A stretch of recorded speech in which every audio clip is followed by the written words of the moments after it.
De la ministra de la Presidencia. Escuchamos. Desde que asumimos el gobierno, el presidente Luis Arce nos instruyó en gabinete realizar un diagnóstico respecto a cómo estábamos recibiendo el Estado, cuál era la situación de la gestión pública y a la par trabajar en medidas orientadas a dar solución a la crisis económica, social, sanitaria, educativa y cultural.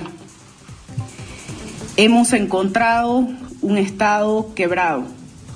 Lamentablemente se repitió la historia neoliberal del saqueo de nuestra amada Bolivia. Estamos atravesando una de las crisis económicas más profundas de nuestra historia. El déficit fiscal supera a la del periodo de la hiperinflación de la UDP en los años 80, producto de las malas decisiones que se asumieron desde noviembre de 2019. Habíamos trabajado mucho entre todas las bolivianas y los bolivianos por cerrar brechas económicas y sociales y por reducir la enorme diferencia que existía entre los ingresos de los más ricos y los más pobres en nuestro país. Duele profundamente ver este enorme retroceso y que por miserias políticas, por mezquindades humanas, por odio al adversario, se haya actuado de manera tan irresponsable con las familias bolivianas. El año 2006 recibimos un Estado quebrado y salimos adelante hasta llegar a liderar varios indicadores económicos y sociales de la región. Nuestro país, como es de conocimiento público, era presentado en distintos foros internacionales, en distintas universidades del mundo, como un milagro económico. Aunque no fue un milagro, no fue, como han señalado muchas veces, producto de la buena suerte, producto de la buena coyuntura de precios internacionales, porque como bien saben, esos precios tuvieron caídas considerables en momentos de crisis. ¿Y qué nos mantuvo a flote? ¿Qué hizo que nosotros podamos campear esas turbulencias en nuestra economía? Fue un modelo económico que se realizó por bolivianos y para los bolivianos. Un modelo económico pensado en la realidad económica y social de nuestro país. El modelo económico, social, comunitario, productivo boliviano. No fue suerte, sino el resultado de un trabajo sin descanso al servicio del pueblo boliviano que encaramos desde el año 2006, al servicio de las mayorías históricamente excluidas. Ahora estamos recuperando esta senda de estabilidad económica, política y social, y es un trabajo, un esfuerzo y una senda que debe ser cuidada por todas y todos quienes creemos que nuestras hijas e hijos merecen un presente y un futuro mejor.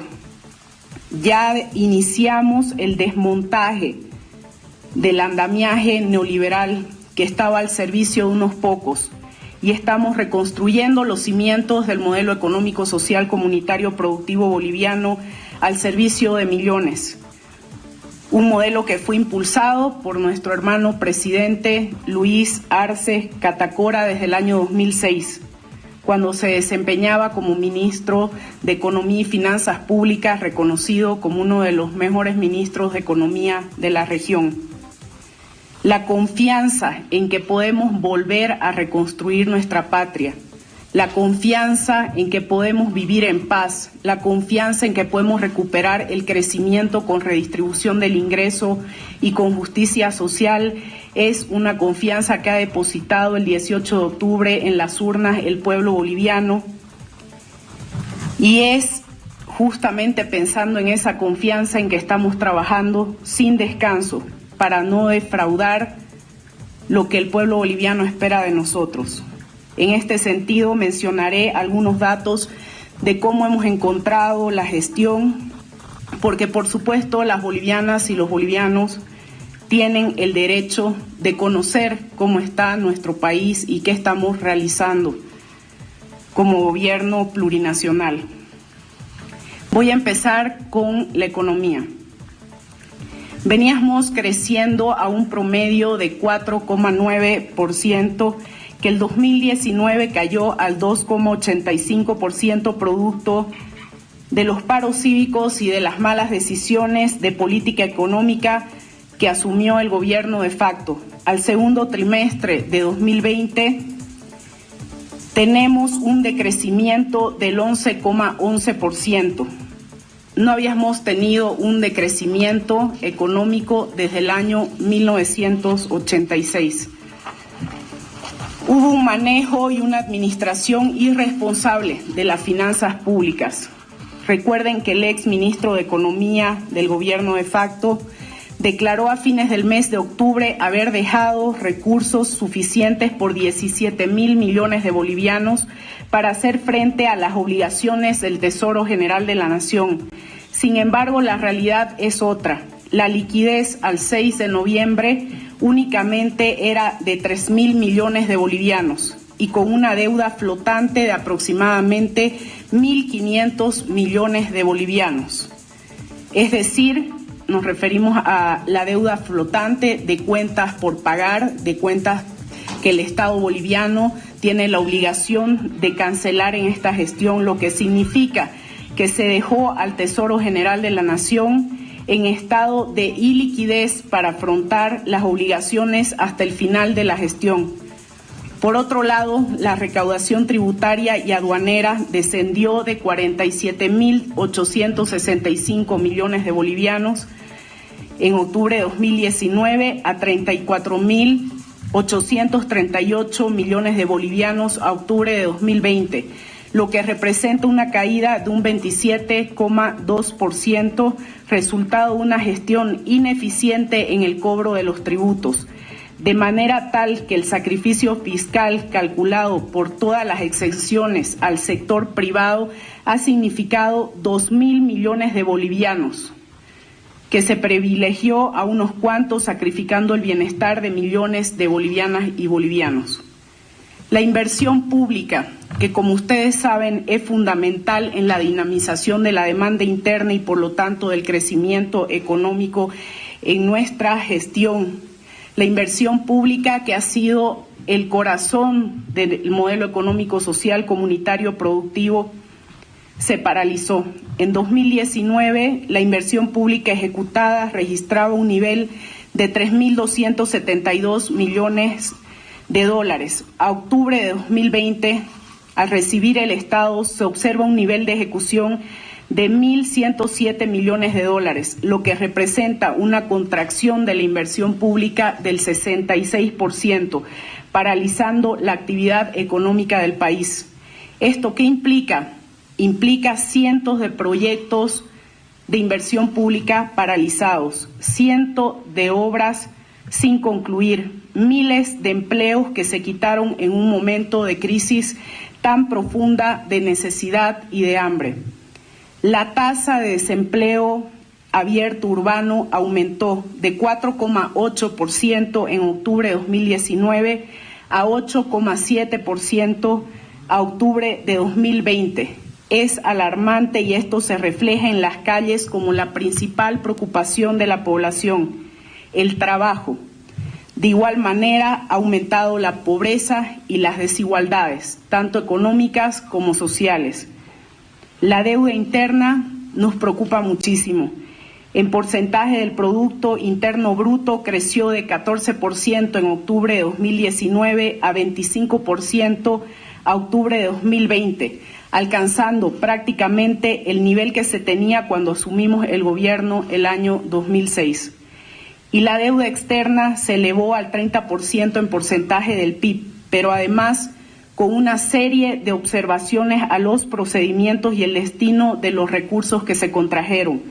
Por ejemplo, y esto ha sido de conocimiento público, existe una ausencia total de documentación con relación a la asistencia financiera aprobada por el Fondo Monetario Internacional a Bolivia en abril de 2020 por un monto de 240,1 millones de derechos especiales de giro, que equivalen a 327 millones de dólares bajo un instrumento de financiamiento rápido del cual no se tienen registros en el Ministerio de Planificación del Desarrollo, por lo que se vulneró la normativa de endeudamiento público.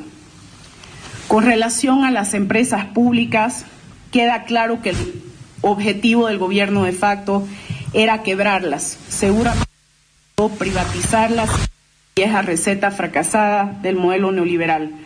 Por un lado, se decía que se daría continuidad a los bonos, iniciados por nosotros como parte de nuestra política social, distribución del ingreso, tales como el bono Juancito Pinto, el bono Juana Zurduy, la renta dignidad.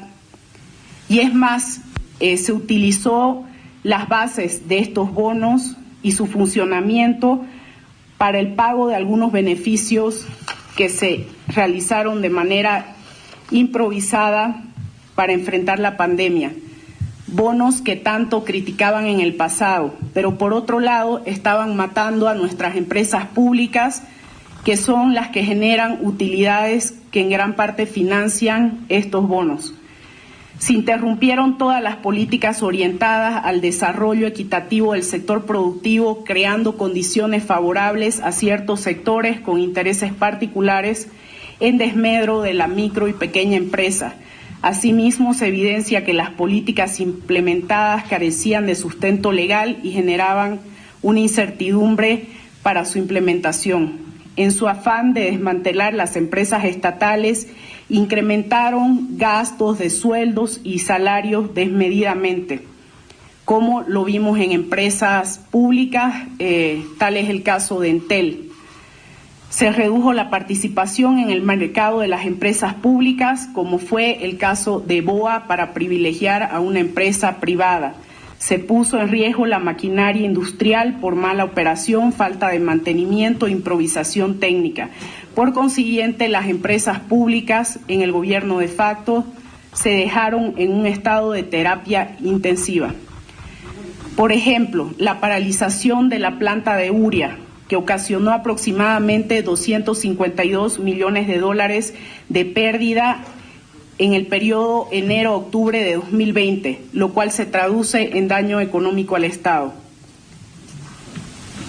Respecto a los derechos humanos, durante el gobierno de facto y como está establecido en diversos informes nacionales e internacionales, se vulneraron sistemáticamente los derechos humanos, se restringió la libertad de expresión, se persiguió no solamente a bolivianas y bolivianos por el hecho de simpatizar o ser militantes del instrumento político del pueblo, sino que también se persiguió a periodistas, se persiguió a personas que opinaban a favor de los derechos humanos y de la libertad de expresión, y se llevó adelante, utilizando el aparato estatal, una política de criminalización, de persecución y de represión del pueblo boliviano. En este sentido, se descubrió una estructura de persecución que, a partir de un evento internacional que unificó a los servicios de inteligencia, se articularon para responder directamente a instancias del Ministerio de Gobierno para hacer persecución política, sembrando en muchos casos pruebas, armando casos judiciales sin los sustentos legales correspondientes y sin garantizar el debido proceso al que tenemos derecho todas las bolivianas y los bolivianos. Se encontraron 42 procesos penales iniciados injustificadamente por sedición, por terrorismo y por financiamiento al terrorismo, poniendo en riesgo incluso calificaciones de nuestro país a nivel internacional. Esa es la irresponsabilidad con la que lamentablemente se actuó por un tema de odio político poniendo en riesgo nuestra imagen a nivel internacional, denunciando todos los días a ciudadanas y ciudadanos de sediciosos, de terroristas, sin que existan los fundamentos legales correspondientes para acusarlos por tales delitos. Se creó un aparato de persecución mediante la Dirección de Migración, activando alertas migratorias a periodistas, a políticos del MAS y PCP, a empresarios y a otras personas. La lista estaba compuesta por casi 500 personas, además de pedidos de información de manera ilegal mediante el CEGIP a más de 500 personas. En Huelink se identificó que 4 helicópteros para la lucha contra el narcotráfico que no contaban con el servicio de mantenimiento se dejaron en esa situación, y es en lo que estamos trabajando para subsanar, ya que se requiere de estos helicópteros para una lucha efectiva contra el narcotráfico. Pudiera quedarme toda la noche con muchos casos como estos, que tienen que ver con la crisis económica, que tienen que ver con la paralización del sector productivo, que tienen que ver con el deterioro de indicadores económicos y sociales asociados a la calidad de vida del pueblo boliviano, con la vulneración de derechos humanos. Pero el objetivo de esta conferencia de prensa no es solamente informar al pueblo cómo nos dejaron el Estado, sino lo que hemos hecho en este primer mes de gobierno.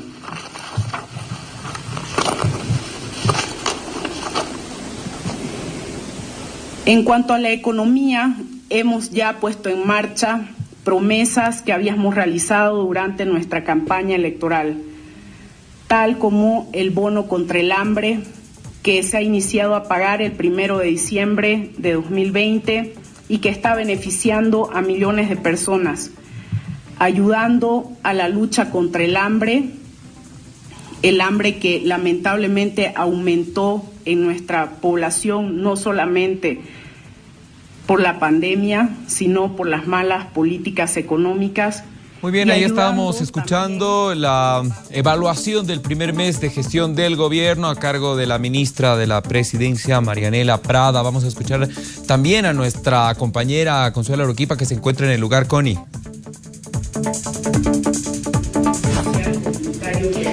Así es, Daniel, muy buenas noches, amigos televidentes de la Red TV. Informes, datos económicos y que desde ya van a dar de repercusión este día martes. Desde ya preocupa no solamente al gobierno de Luis Arce, sino también a la población en general. Podemos recapitular algunos de los datos importantes que había dado a conocer hace algunos instantes la ministra de la Presidencia, Marianela Prada. Por ejemplo, el decrecimiento, la caída de la economía boliviana en un 2.8%, un manejo irresponsable de la economía, enfatizaba la ministra de la Presidencia, porque el gobierno de Evo Morales hace más de un año había indicado que había dejado al menos 17.000 millones de bolivianos de liquidez. Cuando retornó el gobierno de Luis Arce, la cifra había descendido a solamente 3.000 millones de bolivianos y una deuda flotante de más de 1.500 millones de bolivianos. También ha informado que la recaudación aduanera ha bajado lamentablemente en un 27.2%. También ha informado que el desempleo ha aumentado al 8.7% y que la deuda interna ha crecido a casi 5%. Las empresas públicas están prácticamente en estado de terapia intensiva. Las informaciones y datos económicos importantes que reiteramos ha dado a conocer hace algunos instantes